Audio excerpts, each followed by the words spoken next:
আমার যদি কোনো ভুল হয় তাহলে সেটা আমাকে বলতে পারেন, তাহলে সেটা আমি শুধরে নেবার চেষ্টা করতে পারবো। না না, ঠিক আছে, ভুল আর কি। যে নাম্বার আশা করেছিলাম সেই নাম্বারের তো বাড়ির কাজ দিয়েও যায়নি, তাই ভাবছি একটু মাস্টারটাই বদলে নি।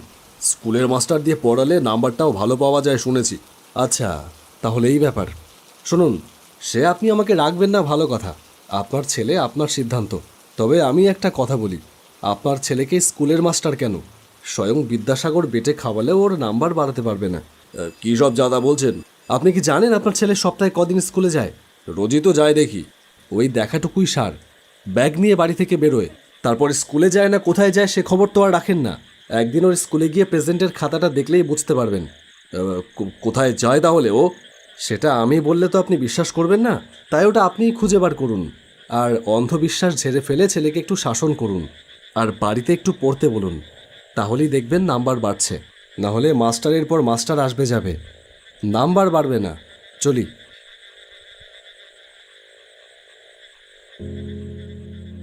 বাইরে বেরিয়ে দেখলাম বৃষ্টি থেমে গেছে, তবে আকাশে এখনও কালো মেঘ ছেয়ে আছে। একটা টিউশনি আবার কমে গেল। এরা বড় লোক মানুষ, এরা কি করে বুঝবে আমাদের মতো গরিব শিক্ষিত বেকারদের জীবনে একটা টিউশনির ওপর কত কিছু নির্ভর করে থাকে। এই একটা টিউশনির পুরো টাকাটাই চলে যায় আমার বাড়ির রান্নার গ্যাস কিনতে। এখন আর একটা নতুন বন্দোবস্ত না হওয়া পর্যন্ত কি হবে কে জানে। এরই মধ্যে পকেটে ফোনটা বেজে উঠল। বার করে দেখলাম পাড়ার ছেলে সুকমল। হ্যালো। হ্যালো সার্থকী, তুই কোথায় আছিস? আমি এই তো পড়াতে এসেছিলাম। কেন, কি হয়েছে? তুই তাড়াতাড়ি একবার পাড়াতে আয়, এক্ষুনি। হ্যাঁ, সে আসছি, কিন্তু কেন, কি হয়েছে? প্রশান্ত মারা গেছে সার্থকী। আমার মাথায় যেন আকাশ ভেঙে পড়ল। প্রশান্ত আমার সব থেকে ভালো বন্ধু, সেই ছোটবেলা থেকে একসাথে বড় হয়েছি। ভালো সময়ে খারাপ সময়ে আপদে বিপদে সবসময় একসঙ্গে থেকেছি। সেই প্রশান্ত আর নেই, প্রশান্ত মারা গেছে। হ্যালো, কি রে চুপ করে আছিস কেন? কিছু বল। হ্যালো। এটা কখন হলো? এই তো আজ সন্ধ্যায়। তুই আয় তাড়াতাড়ি, আমরা বডি আনতে যাবো হাসপাতালে। সাইকেলটা নিয়ে বেরিয়ে পড়লাম।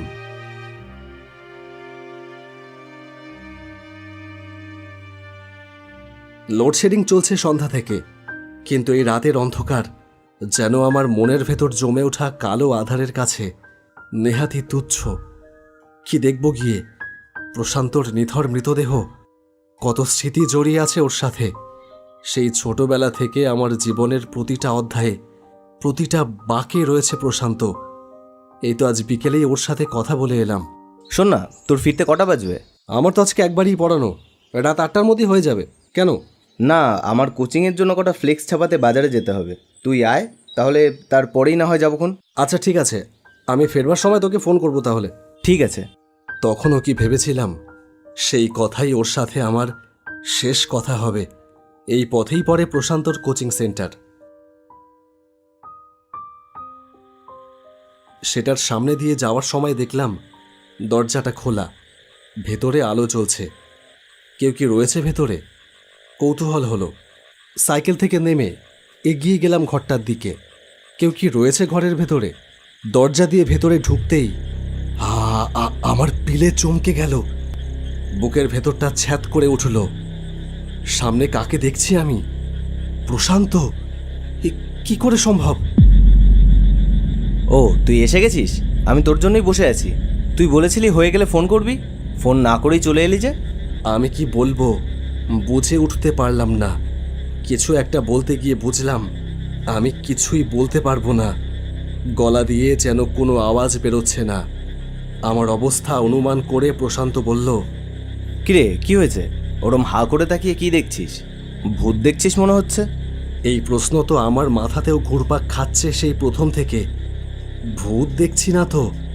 বহু কষ্টে বললাম, প্রশান্ত, তুই তুই বেঁচে আছিস? এই মেরেছে। আমি বেঁচে আছি মানে? আমি বেঁচে থাকবো না কেন? কি পাগলের মতো কথা বলছিস? কি হয়েছে একটু ঝেড়ে কাস তো ভাই। কি হয়েছে বল। আমাকে যে সুকমল ফোন করে বলল তুই মারা গেছিস, ওরা হাসপাতালে তোর বডি আনতে যাবে, আমাকে তাড়াতাড়ি আসতে বলল। না, সুকমলটার এই লিমিট ছাড়া আড্ডা মারাটা এবার বন্ধ করতে হবে দেখছি। অকারণে এরকম তামাশা কেউ করে? এটা কি পাগলামো? শুধু শুধু তোকে হয়রান করলো। দাঁড়া তো, আমি এক্ষুনি সুকমলকে ফোন করছি। দেখলাম সত্যি সত্যি প্রশান্ত ফোনটা বার করে নাম্বারটা টিপলো। হ্যালো, সুকমল, প্রশান্ত বলছি। বল। বল মানে?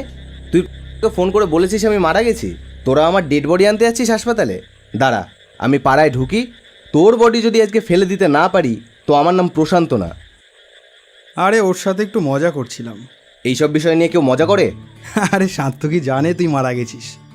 এবার ভেবে দেখ, ও যদি পাড়ায় এসে তোকে জ্যান্ত দেখে তখন কি ভালোটাই না লাগবে।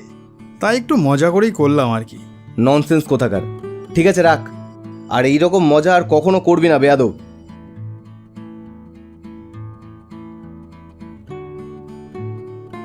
আনন্দে কি বলবো আমি বুঝে উঠতে পারলাম না। বুকের ওপর থেকে যেন একটা 1 মণ ওজনের পাথর নেমে গেল। সত্যি এরকম কেউ করে? চল, আজকে এমনিতেই অনেক দেরি হয়ে গেছে, আজকে আর বাজারে যাব না, কাল যাবো খন। বাড়ি যাবি তো? হ্যাঁ, বাড়িতেই যাব। আর শোন, তোর সাথে একটা কথা আছে, বলাই হয়নি। বল। বলছি, তোকে একটা বড় দায়িত্ব দেব, পালন করতে পারবি তো? অবশ্য তোর প্রতি ভরসা আছে বলেই বলছি। কি দায়িত্ব দিবি আবার তুই আমাকে? বিয়ে থা করবি নাকি হঠাৎ? দেখ ভাই, ওই বাড়ি থেকে মেয়ে তুলে আনার দায়িত্ব কিন্তু আমাকে দিস না। আমার মার খাওয়ার কিন্তু হেব্বি ভয়। তোর তাই মনে হয় আমি সেসব কিছু করতে পারি? আরে তোকে আমি দিয়ে যাচ্ছি আমার কোচিং সেন্টারের দায়িত্ব। কোচিং সেন্টারের দায়িত্ব? মানে আমাকেও পড়াতে হবে? তাহলে তো খুবই ভালো হয়। আমারও আজকে একটা টিউশনি চলে গেল। নতুন কিছু জোটাতে না পারলে আমার খুবই সমস্যা হয়ে যেত। আমি হয়তো তোকে বলতাম, তার আগেই তুই আমাকে বলে ভালোই করলি। তুই বুঝলি না, আমি তোকে পুরো দায়িত্ব নেবার কথা বলছি, আর তুই সেটা নিবি। তাতে তোর আশা করি সব সমস্যা মিটে যাবে। তোর আর ওই বাড়ি বাড়ি গিয়ে টিউশনি পড়ানোর কোনো দরকার নেই। তোর মতো যোগ্য শিক্ষক প্রাইভেট টিউটর হবে কেন? ওতে এখন আর কোনো সম্মান নেই। বড়লোক বাড়ির লোকেরা প্রাইভেট টিউটরদেরকে বাড়ির মাইনে করা কাজের লোকই মনে করে, তাদের যোগ্য সম্মান দিতে জানে না। সে না হয় তুই থাকলে আমি পারবো। তুই থাকবি তো? না না, আমি তো থাকতে পারবো না। কেন? তুই থাকতে পারবি না কেন?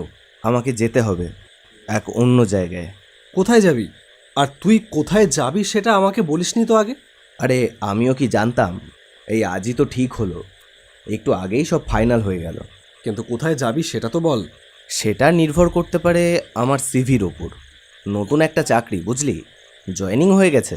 এখন কোথায় পাঠাবে সেটা নির্ভর করছে আমার কর্মকাণ্ডের ওপর, মানে সিভির ওপর। তুই জেনে যাবি, টেনশন নিস না। চল এখন, এই আদর্শ কোচিং সেন্টার এখন থেকে তোর।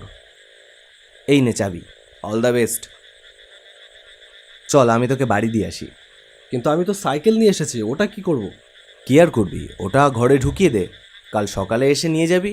চল, আর আমার বাইকটাও তুই রেখে দিস, ওটা আমার আর লাগবে না। প্রশান্ত, তোর কথা কিন্তু আমার কাছে রহস্যের মতন মনে হচ্ছে। কি ব্যাপার বলতো? তুই কি আমার কাছ থেকে কিছু লুকোচ্ছিস?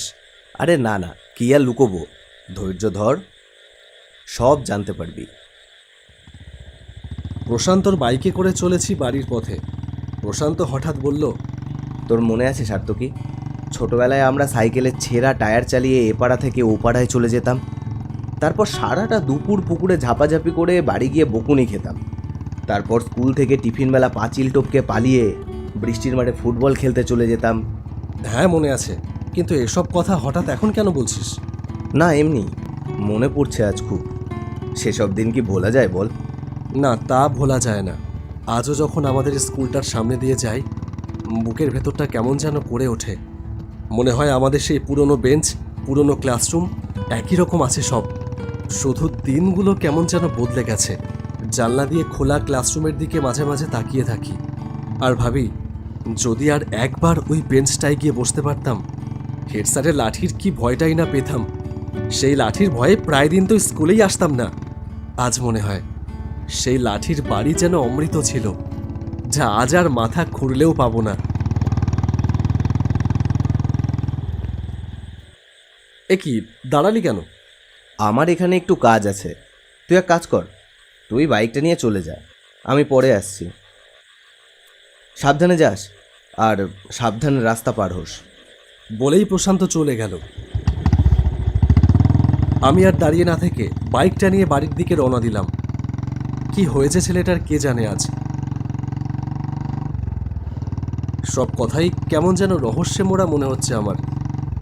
আমাদের বাড়ির কয়েকটা বাড়ি আগে প্রশান্তদের বাড়ি। সেই পর্যন্ত আসতেই বাইকের চাকা থমকে গেল। প্রশান্তর বাড়ির সামনে এক রাশ মানুষের ভিড়। আমার বুকের ভেতরটা এক নিদারুণ সংশয়ে ধরাস করে উঠল। বাইক থেকে নেমে ছুটে গেলাম সেই দিকে। তারপর গিয়ে যা দেখলাম তাকে আর কি ভাষায় প্রকাশ করব। উঠোনের সাদা কাপড়ে ঢাকা প্রশান্তর নিথর শরীর। কিন্তু এটা কি করে সম্ভব? এই তো একটু আগে প্রশান্তর সাথে আমার... না না না না না, যা দেখছি এসব সত্যি না। এসব সত্যি হতে পারে না। আমি নিশ্চয়ই কোনো দুঃস্বপ্ন দেখছি। হয়তো এটা আমার জীবনের সব থেকে সাংঘাতিক এক কালো অন্ধকারাচ্ছন্ন রাত্রি, যে রাত্রি শুধু দুঃস্বপ্ন দেখায়। সেই রাতের গায়ে শুধু মৃত্যুর গন্ধ। কিন্তু সে গন্ধ মিথ্যে। ভোরের পবিত্র আলোয় কেটে যাবে এই দুঃস্বপ্নের রাত। হয়তো সকাল হলেই দেখব প্রশান্ত হাঁটতে হাঁটতে এসেছে আমার বাড়িতে, এসেছে ওর বাইকটা ফেরত নেবার জন্য। চোখের সামনে এখন যা দেখছি তা যদি সত্যি হয়, তাহলে যা দেখে এলাম এতক্ষণ সেটা কি ছিল? ও, তুই এতক্ষণে এলি? তোকে বললাম একটু তাড়াতাড়ি আসতে। সুকমল, তুই তো ঠাট্টা করছিলি। প্রশান্ত তো মারা যায়নি। পাগলামো করিস না। যা হয়ে গেছে তা মেনে নেওয়া ছাড়া আমাদের তো কিছু করবার নেই। আমিও কি ভাবতে পারছি যে প্রশান্ত মারা গেছে, কিন্তু সত্যিটাকে তো মেনে নিতেই হবে, বল। প্রশান্ত এই 10 মিনিট আগে তোকে ফোন করেনি? তোর কথার মাথা মুন্ডু আমি কিছুই বুঝতে পারছি না। আরে প্রশান্ত মারা গেছে আর সন্ধ্যাবেলায়। ও আমাকে 10 মিনিট আগে ফোন করবে কি করে? আর তাছাড়া তোকে ফোন করবার পরপরই আমার ফোনটা সুইচ অফ হয়ে গেছে, চার্জ শেষ হয়ে। আমার মাথার ভেতর যেন বিদ্যুতের ঝলক খেলে গেল। কি হলো ব্যাপারটা? তাহলে কি সত্যি সত্যি প্রশান্ত মারা গেছে? হ্যাঁ, ওই তো আমার চোখের সামনেই রয়েছে ওর ডেড বডি। তাহলে আমি কার সাথে ছিলাম এতক্ষণ? সবটা পরিষ্কার হতে আমার আর বাকি থাকলো না। এইবার প্রশান্তর বলা সেই রহস্যময় কথাগুলোর মানে আমি বুঝতে পারলাম। তোর আর ওই বাড়ি বাড়ি গিয়ে টিউশনি পড়ানোর কোনো দরকার নেই। তোর মতো যোগ্য শিক্ষক প্রাইভেট টিউটর হবে কেন? তুই থাকবি তো? না না, আমি তো থাকতে পারবো না। আমাকে যেতে হবে এক অন্য জায়গায়। তোর মনে আছে সার্থকী, ছোটবেলায় আমরা সাইকেলের ছেঁড়া টায়ার চালিয়ে এ পাড়া থেকে ও পাড়ায় চলে যেতাম। তারপর সারাটা দুপুর পুকুরে ঝাপাঝাপি করে বাড়ি গিয়ে বকুনি খেতাম। হ্যাঁ, মনে আছে। কিন্তু এসব কথা হঠাৎ এখন কেন বলছিস? না, এমনি মনে পড়ছে আজ খুব। আর সেখানে দাঁড়িয়ে থাকতে পারলাম না। কোনো রকমে পালিয়ে এলাম সেখান থেকে। পুকুরের পাড়ে এসে দাঁড়ালাম একা একা। মনে হলো আমার সাথে কে যেন এসেছে। সে যেন ঠিক আমার পেছনে এসে দাঁড়িয়েছে।